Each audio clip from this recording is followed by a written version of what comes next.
In today's video, I'm going to teach you how to use Microsoft To Do with Outlook.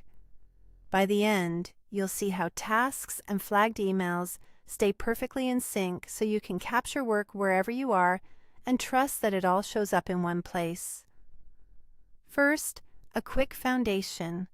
Make sure you're signed in with the same Microsoft account in both Outlook and Microsoft To Do, and that you have an active internet connection. Sync is automatic, but it can take a few moments, so don't worry if something doesn't appear instantly.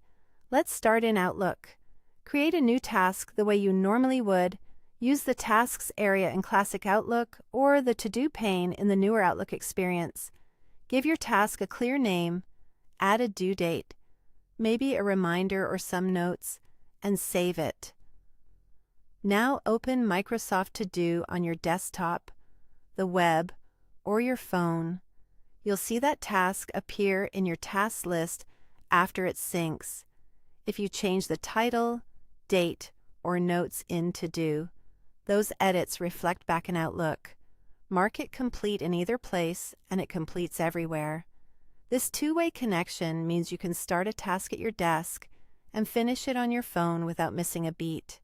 Next, let's go the other direction. Open Microsoft To Do and add a task. Type the